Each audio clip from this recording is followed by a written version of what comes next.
Marshy. Close your eyes, sleepy paws, then clear your mind.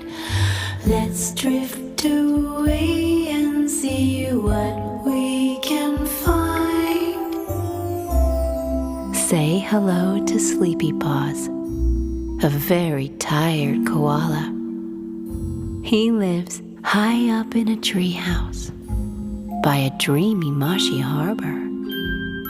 But Sleepy Paws is restless, and he just can't get to sleep.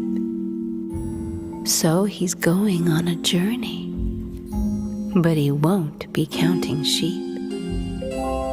Sleepy Paws is setting off across a fluffy meadow. It's lined with balls of cotton wool and can't